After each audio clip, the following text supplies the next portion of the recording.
মিনা, শুনছো? ওই যে পাশের বাড়ির নীলা বৌমা কত ভোরে উঠে সংসারের কাজ করছে, সব সময় শ্বশুরবাড়ির সবার খেয়াল রাখে। একদম ঠিক বলেছ শিলা। আজকালকার যুগে এমন মেয়ে পাওয়া ভাগ্যের ব্যাপার। আমাদের ঘরের বউরা তো সূর্য না ওঠা পর্যন্ত বিছানায় ছাড়ে না। আর নীলাকে দেখো, সব সময় কত সুন্দর করে শাড়ি পরে, বড়দের কত যত্ন নেয়। জানো, শুনেছি নীলা বৌমা অনেক বড় ঘরের মেয়ে, বাবা নাকি অনেক ধনী, কিন্তু কোনো অহংকার নেই। ভোরে উঠে ঘরদোর পরিষ্কার করে সবার জন্য নাস্তা বানিয়ে তারপর অন্য কাজ করে। রহিমা আপার কপাল খুলে গেছে বলতে হবে। আমাদের পুত্রবধূদের দিকে তাকাও, চায়ের জন্য আমাদের উঠতে হয়। প্রতিটি ঘরে যদি নীলার মতো মেয়ে আসতো, তবে সমাজটাই বদলে যেত। প্রত্যেক শাশুড়ি নীলার মতো একজন সংস্কৃতি সম্পন্ন পুত্রবধূ চান। এমনভাবে তারা দুজনে চৌধুরী বাড়ির বউ নীলার প্রশংসা করতে থাকে। সকলের দৃষ্টিতে নীলা ছিল একজন আদর্শ ও সংস্কৃতিবান পুত্রবধূ।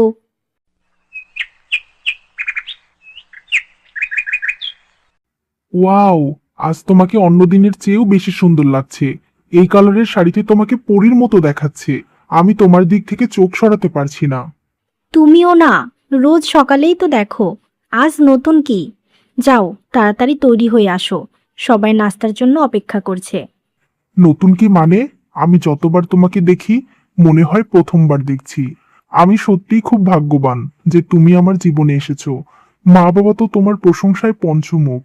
মাঝে মাঝে তো আমার হিংসাই হয়। এই সবই তোমার ভালোবাসা আকাশ। তুমি আমাকে সম্মান দাও বলেই তো এই বাড়িটাকে নিজের মনে করা আমার দায়িত্ব হয়ে দাঁড়িয়েছে। এখন নিচে যাই, তুমি 10 মিনিটের মধ্যে আসো। এই বলে নীলা সেখান থেকে চলে যায়। আকাশ তার স্ত্রী নীলাকে খুব ভালোবাসতো এবং প্রতিটি ছোট বড় প্রয়োজনে যত্ন নিত। মা, বাবা, আপনাদের কাছে চাটা কেমন লাগলো? সবকিছু ঠিক ছিল তো? কি যে বলো মা, তুমি চা বানিয়েছো আর আমাদের ভালো লাগবে না? তা কি কখনো হয়? খুব ভালো হয়েছে চাটা। বেঁচে থাকো মা, তোমার হাতে চা না খেলে দিনটাই যেন শুরু হয় না। বাবা, সকালের নাস্তাটাও বানানো হয়ে গেছে। আপনারা চাটা খেয়ে টেবিলে আসেন, আমি খেতে দিচ্ছি। এত সকালে নাস্তাও বানিয়ে ফেললে বৌমা? তুমি এ বাড়িতে আসার পর থেকে আমাকে কিছুই করতে হয় না। অনেক ভালো থাকো তুমি। আচ্ছা শোনো, তোমার শ্বশুরের ওষুধটা শেষ হয়ে গেছে।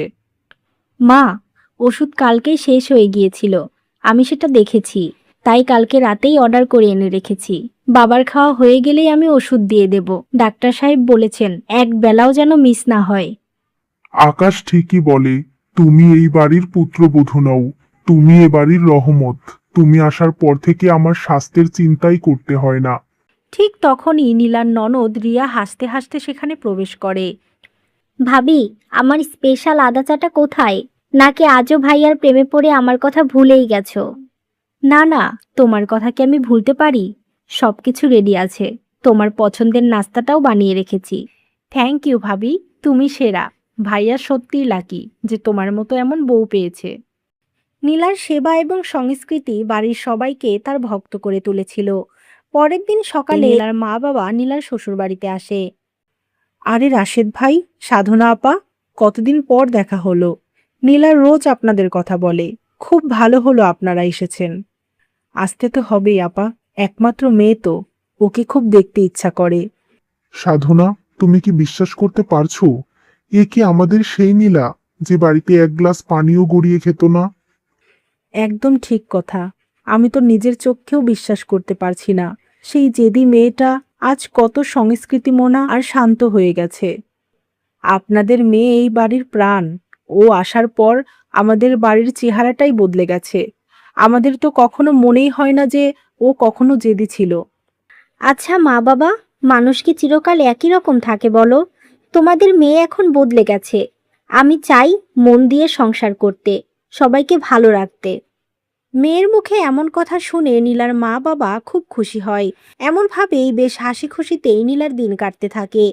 এমনই একদিন, এ কি, কাজের সময় অচেনা নম্বর থেকে কে কল দিচ্ছে বারবার? দেখি আমার কোনো বন্ধু কিনা। হ্যালো, কে আপনি? কেন ফোন করছেন? নীলা, এত তাড়াতাড়ি আমাকে ভুলে গেলে? জাহিদ, তুমি আমার নম্বর কোথায় পেলে? আর ফোন কেন করেছো? নম্বর পাওয়া কি খুব কঠিন কাজ? তুমি কিছু না বলে চলে গেলে নীলা। আমি তোমাকে ছাড়া থাকতে পারছি না। তুমি কোথায়? যখন আমার তোমাকে সবচেয়ে বেশি দরকার ছিল, যখন আমি বাবা মায়ের সাথে লড়াই করেছিলাম, তখন কোথায় ছিলে তুমি? আমি শত শত বার ফোন করেছি, তুমি গায়েব হয়ে গিয়েছিলে। এখন কেন কল করেছো? নীলা, একটা ভুল বোঝাবুঝি হয়েছিল। পুলিশ আমাকে একটা পুরনো ঝামেলায় ধরে নিয়ে গিয়েছিল। আমার ফোন কেড়ে নেওয়া হয়েছিল। আমি জেল থেকে বেরিয়ে শুনি তোমার বিয়ে হয়ে গেছে। নীলা, একবার সুযোগ দাও, আমি সব বুঝিয়ে বলবো। আমি বিবাহিত জাহিদ। আমার স্বামী আমাকে অনেক ভালোবাসে। দয়া করে আমাকে আর ফোন করো না। আমাদের গল্প শেষ। আমি জানি তুমি সুখী নও। কাল বিকেল 5টায় স্কুলের পেছনের পার্কে আমি তোমার জন্য অপেক্ষা করব। যদি না আসো, বুঝবো তুমি সত্যিই বদলে গেছো। একটা সময় আমি জাহিদকে কত ভালোবেসেছিলাম, ওর জন্য কত কি করেছি, আর সেই আমাকে ধোঁকা দিয়েছে। এখন মিথ্যা বলে আমার মনে জায়গা নিতে চাচ্ছে, কিন্তু তা কখনোই হবে না। আমি কাল ওর সাথে দেখা করে সব শেষ করব। আমি এখন শুধু আকাশকেই ভালোবাসি, আর সারা জীবন বাসবো।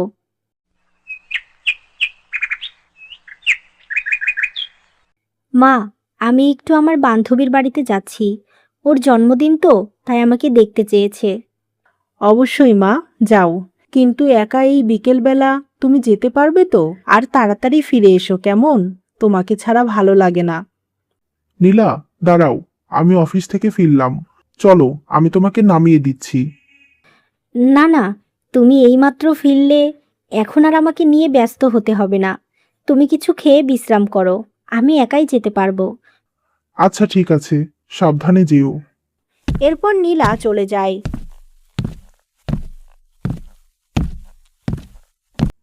এই শাড়ি, কপালে টিপ, তুমি কি সত্যি এই আদর্শ পুত্রবধূ সেজে সুখী নীলা? আমাকে এখানে কেন রেখেছো? আমার হাতে সময় খুব কম। আমার বাড়ির সবাইকে মিথ্যা বলে এখানে এসেছি। আমার খুব খারাপ লাগছে। তুমি এতটা ভালো বউ হয়ে গেছো, সব মেনে নিয়েছো তুমি? সেদিন পুলিশ আমাকে ধরে নিয়ে গিয়েছিল। আমি যখন বের হলাম, তুমি ততদিনে অন্য কারোর। নীলা, তুমি কি 1 মাসও অপেক্ষা করতে পারলে না? আমি তোমার বাড়িতেও গিয়েছিলাম, কিন্তু সব বন্ধ ছিল। আমাদের বাড়ি কখনোই বন্ধ ছিল না জাহিদ। আর বাবা আমাকে বলেছিল তুমি পালিয়ে গেছো। আমি ভেঙে পড়েছিলাম। এসব বলে আর লাভ নেই। এখন সব শেষ। আমি আকাশকে ঠকাতে পারবো না। সে খুব ভালো মানুষ। তুমি আমাকে বিশ্বাস করো না নীলা? ভালোবাসা কোনো অপরাধ নয়। তুমি কি এই প্রাণহীন সম্পর্কের মধ্যে সারা জীবন থাকতে চাও? আমি তোমাকে ছাড়া বাঁচব না। নীলা, আমাকে ভুল বুঝো না। মাঝে মাঝে আমাদের দেখা হবে, এতটুকুই তো চাই। শুধু অল্প একটু সময় দিও আমাকে।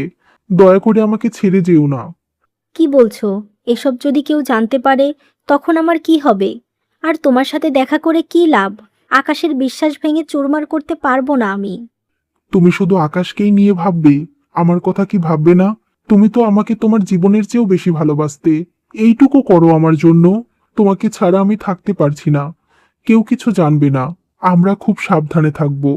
তোমার পুরনো ভালোবাসার জন্য তুমি কি এইটুকু ঝুঁকি নিতে পারবে না? জাহিদের কথায় নীলা বিভ্রান্ত হয়ে পড়ে। মনের এক কোণে পুরনো আবেগ তাকে নাড়া দেয়। সে রাজি হয়ে যায়। এরপর নীলা বিধ্বস্ত অবস্থায় বাড়ি ফেরে। সাইমা বেগম তাকে দেখে এগিয়ে আসে। এসেছো মা? বন্ধুদের সাথে সময় ভালো কেটেছে তো? মনটা কি ভালো হলো? হ্যাঁ মা, খুব ভালো লেগেছে। আমি একটু ক্লান্ত। রুমে যাচ্ছি এখন। পরে আপনাকে সব বলবো। এই বলে নীলা তার রুমে যায়। নীলা, তোমাকে এত ফ্যাকাশে লাগছে কেন? শরীর খারাপ লাগছে কি? না আকাশ, সামান্য মাথা ব্যথা। ভিড়ের মধ্যে একটু অস্থির লাগছিল। ওহ নো, আমি কি মাথা মালিশ করে দেব, নাকি ওষুধ আনবো? তুমি বিশ্রাম নাও। না, কিছু লাগবে না। আমি শুধু একটু ঘুমাতে চাই। এসব দেখে আকাশের একটু খটকা লাগে, কিন্তু সে ভাবে নীলা হয়তো আসলেই ক্লান্ত। এই দিনের পর থেকে নীলা এখন নিয়মিত মিথ্যা বলে জাহিদের সাথে দেখা করে, নানা রকম গল্প করে সময় কাটায়। এমনভাবেই বেশ কিছুদিন কেটে যায়। এমনই একদিন একটি অপরিচিত নম্বর থেকে মেসেজ আসে। শপিং মলে জাহিদের সাথে তার কিছু ছবি কেউ লুকিয়ে তুলেছে। হ্যালো নীলা বেবি, ছবিটা কেমন হয়েছে? শপিং মলে তোমাদের দারুণ লাগছিল। কে আপনি? কি চান আমার কাছে? আমি কি চাই সেটা তুমি জানো। এই ছবিটা তোমার স্বামী বা শ্বশুরের হাতে পড়লে কি হবে বোঝো তো? যদি চাও এটা আমি ডিলিট করি, তবে আজ রাত 7টায় তোমার বাড়ির পেছনে 1 লক্ষ টাকা নিয়ে আসবে, নয়তো কাল সকালে পুরো এলাকা তোমার এই ছবি দেখবে। এসব শুনে নীলা অঝরে কান্না করতে থাকে। এমন সময় সেখানে আকাশ আসে আর নীলাকে কাঁদতে দেখে ফেলে। নীলা, কি হয়েছে? কাঁদছো কেন? কেউ কি কিছু বলেছে তোমাকে? আকাশ, আমার একটা পুরনো বান্ধবী খুব বিপদে পড়েছে। ওর জরুরি কিছু টাকার দরকার। তুমি কি আমাকে 1 লক্ষ টাকা দিতে পারবে? আরে পাগল মেয়ে, এই জন্য কেউ কাঁদে? তোমার উপর আমার পূর্ণ বিশ্বাস আছে। আমি তোমাকে এখনই দিচ্ছি। যা আমার, তার সবটুকুই তো তোমার। এই কথা শুনে নীলার মনে অপরাধবোধের তীর বিঁধতে থাকে, কিন্তু সে নিরুপায়। এরপর রাতের বেলা নীলা ভয়ে ভয়ে টাকার ব্যাগটি একটি গাছের নিচে রেখে দ্রুত চলে যায়। সে খেয়াল করেনি যে আড়াল থেকে রিয়া তাকে অনুসরণ করছে। ভাবি এই রাতে এখানে টাকা রেখে গেল কেন? এসব কি হচ্ছে? ভাইয়াকে কি কিছু বলা উচিত? না, আমাকে আরও অকাট্য প্রমাণ জোগাড় করতে হবে। ভাবি কি আমাদের সবাইকে ধোঁকা দিচ্ছে? নীলা বাড়ি ফিরে ভয়ে সিটিয়ে থাকে। পরদিন সকালে নীলা আবার জাহিদের সাথে দেখা করতে যায়। জাহিদ, কেউ আমাদের ছবি তুলে ব্ল্যাকমেল করছে। কাল ওকে 1 লক্ষ টাকা দিয়েছি। আকাশ আমাকে খুব বিশ্বাস করে। ও জানতে পারলে সব শেষ হয়ে যাবে। ভয় পেও না নীলা। ব্ল্যাকমেলার নিশ্চয়ই জেনেছে তুমি বড় ঘরের পুত্রবধূ। টাকা চাইলে দিতে থাকো, যাতে ছবিগুলো বাইরে না আসে। তুমি কি বলছো? আমি আর কতদিন মিথ্যা বলবো? ঘর থেকে টাকা চুরি করে দেব? শুধু কিছুদিনের জন্য নীলা, আমরা তো একসাথেই থাকবো। একটা কাজ করি চলো, আমরা এখান থেকে পালিয়ে অন্য শহরে চলে যাই। সেখানে নতুন জীবন শুরু করব। পালিয়ে যাব? কিন্তু টাকা পাবো কোথায়? কেন? আকাশ তোমাকে আলমারির চাবি দিয়েছে না? বাড়ির সব গয়না আর টাকা নিয়ে আসো। ও তোমাকে অন্ধবিশ্বাস করে, সন্দেহ করবে না। তুমি কি আমার সাথে দারিদ্র্যে থাকতে চাও? ভালোবাসা থাকলে এতটুকু তো করতেই হবে নীলা। ঠিক আছে, আমি চেষ্টা করছি। কিন্তু কেন জানি খুব ভয় হচ্ছে। এতগুলো মানুষদের আমি ঠকাবো? ওরা তো সবাই খুব ভালো। দেখো নীলা, তারা ভালো না খারাপ ওইসব দেখে লাভ নেই। আমাদের অনেক বছরের ভালোবাসা, এভাবে সব শেষ করে দিতে পারি না। তাই এটা অবশ্যই তোমাকে করতে হবে। আমি তোমাকে ছাড়া বাঁচবো না। এমনভাবে তারা কথা বলতে থাকে। নীলা মনে মনে ভেবে নেয় যে সে সত্যিই আকাশের সব টাকা নিয়ে জাহিদকে বিয়ে করবে। এমনভাবেই কিছুদিন কেটে যায়। একদিন নীলা, আমি ভাবছি একটা বাড়ি করব, আর সেটা তোমার নামে করে দেব। এখন যেমন ইনকাম করছি, পরে তো নাও হতে পারে। তাই আর দেরি করতে চাই না। কিন্তু আকাশ, তুমি এত তাড়াতাড়ি কেন সিদ্ধান্ত নিচ্ছ? কয়েক মাস যাক, তারপর এসব নিয়ে ভেবো। আমার এখন কিছুই চাই না। আমি জানি তোমার কিছুই চাই না, কিন্তু আমি তোমার হাজবেন্ড হিসেবে বাড়িটা গিফট করতে চাই। তুমি আমার জীবনে খুব গুরুত্বপূর্ণ মানুষ, যাকে আমি খুব বিশ্বাস করি আর ভালোবাসি। আকাশের এসব কথা শুনে নীলার খুব খারাপ লাগে, কিন্তু সে জাহিদকে ভুলতে পারে না। এরপর পরদিন সকালবেলা নীলা জাহিদের কথা মতো সব গয়না ও টাকা নিয়ে তার কাছে পৌঁছায়। কিন্তু ভেতরে ঢোকার আগে দরজার আড়াল থেকে সে জাহিদের কথা শুনতে পায়। হ্যাঁ, ওই ব্ল্যাকমেলার আমিই ছিলাম। সব ছবি আমিই তুলেছি। ওর কাছ থেকে লাখ লাখ টাকা হাতিয়েছি। আর এখন ওই বোকা মেয়েটা ওর স্বামীর বাড়ির সব গয়না নিয়ে আসছে। ও আসা মাত্রই মালপত্র নিয়ে আমি হাওয়া হয়ে যাব। আকাশের চোখে ও তো নিচে পড়েইছে। এবার পুরো দুনিয়া দেখবে ওর আসল রূপ। এসব কথা শুনে নীলা অনেক রেগে যায় আর ভেতরে গিয়ে বলে, তুমি এতটা খারাপ? তুমি এভাবে আমাকে বোকা বানাতে চেয়েছিলে? আমি তোমাকে বিশ্বাস করে অনেক বড় ভুল করেছি। তুমি মিথ্যাবাদী। আমি ভাবতেও পারিনি তুমি আমাকে নয়, আমার টাকার পেছনে ছিলে। ওহ, তুমি শুনে ফেলেছো? তুমি কি ভেবেছিলে তোমার মতো একটা চরিত্রহীন মেয়ের সাথে আমি সারা জীবন কাটাবো? ব্যাগটা ভালোই ভালোই দাও, নয়তো ওই ছবিগুলো ভাইরাল করে দেব। তোমার ইজ্জত ধুলোয় মিশিয়ে দেব। এই ব্যাগটা আমি তোমাকে দেব না। এটা আকাশের পরিশ্রমের টাকা। আমি সব পুলিশকে বলবো যে তুমি অন্যকে বিপদে ফেলো। পুলিশ? এক ক্লিকেই তোমার সব ছবি সবার কাছে পৌঁছে যাবে। তখন তোমার মান সম্মান থাকবে তো? আকাশ তো ঘাড় ধাক্কা দিয়ে বের করে দেবে। কোথাও ঠাঁই হবে না তোমার। তুমি আমার সাথে যেখানে যেখানে ঘুরেছো, সব ছবি আছে আমার কাছে। তুমি এভাবে আমাকে ব্ল্যাকমেল করতে পারো না। শোনো, তুমি যাই করো না কেন, যদি আমার ঘর ভেঙে যায় যাবে, কিন্তু তোমাকে আমি কিছুতেই এই ব্যাগটা দেব না। তোমার যা করার তুমি করে নাও। তুমি এখান থেকে কিছুতেই যেতে পারবে না। এই বাড়িতে আমার অনেক লোক আছে। তোমাকে এখন আমি একদম শেষ করে দেব। কেউ আর তোমাকে খুঁজে পাবে না। এসব বলে জাহিদ নীলার দিকে আসতে থাকে। ঠিক এমন সময় সেখানে আকাশ উপস্থিত হয়, আর তার সাথে পুলিশ ছিল। অফিসার, আপনি তো নিজের চোখেই সবকিছু দেখেছেন। ওকে নিয়ে যান এখান থেকে, আর কঠিন শাস্তি দিন। এরপর পুলিশ জাহিদকে নিয়ে চলে যায়, আর আকাশ নীলাকে তার বাড়িতে নিয়ে যায়। আকাশ, আমাকে মাফ করে দাও। আমি তোমার বিশ্বাসের অমর্যাদা করেছি। আমি এই বাড়ির সম্মান মাটিতে মিশিয়েছি। আমাকে ঘৃণা করো, মেরে ফেলো, কিন্তু এ বাড়ি থেকে বের করে দিও না। নীলা, কাউকে এভাবে অন্ধের মতো বিশ্বাস করতে নেই। আমি তোমাকে খুব ভালোবাসি, কিন্তু এটা মেনে নিতে পারছি না যে তুমি অন্য কারোর সাথে। ছি, তুমি এসব না করলেও তো পারতে। তোমাকে তো কোনো কিছুর কমতি দেইনি আমরা। ভাবি, আমার সন্দেহ হয়েছিল বলেই আমি তোমার ফোনের জিপিএস ট্র্যাক করেছি। আমি দেখেছি তুমি বন্ধুদের বাড়িতে না গিয়ে অন্য কোথাও যাও, তাই ভাইয়াকে সব বলতে বাধ্য হয়েছি। আকাশ, এখন তুই ঠিক কর, এই মেয়ের কি বিচার হবে? ও আমাদের বিশ্বাস ভেঙেছে। ওকে তুই কেন এই বাড়িতে নিয়ে এসেছিস? মা, নীলা ভুল করেছে, কিন্তু ওর ভুলের চেয়েও বড় অপরাধ ওই জাহিদের। নীলা যখন ভয়ে গুটিয়ে গিয়েছিল, আমি তখন ওর পাশে দাঁড়াতে পারিনি বলেই ও ভুল পথে পা দিয়েছিল। ও নিজেই যখন সত্যটা বুঝতে পেরেছে, জাহিদের ওপর গর্জে উঠেছে। তাই এখন ওকে আরো একবার সুযোগ দেওয়া উচিত। নীলা, আমরা তোমাকে মেয়ের মতো ভালোবেসেছিলাম।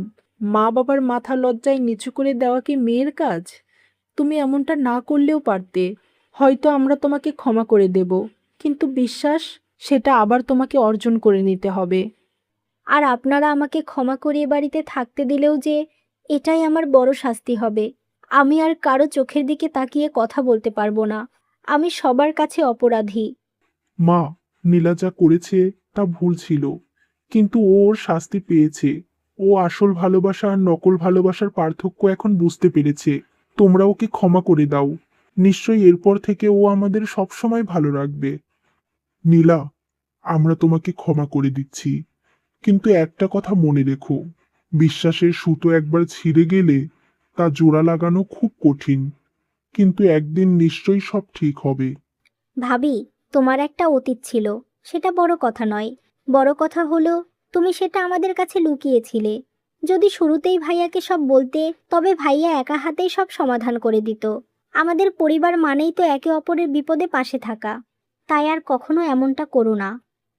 আমি কথা দিচ্ছি সবাইকে, আজ থেকে আমার নতুন জীবন শুরু হলো, যেখানে কোনো লুকোচুরি নেই, কোনো মিথ্যা নেই, আছে কেবল সত্য আর বিশ্বাস।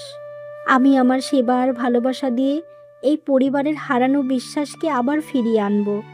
নীলার মুখে এমন কথা শুনে সবাই অনেক খুশি হয়। এরপর থেকে নীলা আবারও সংসারটা মন দিয়ে করতে থাকে।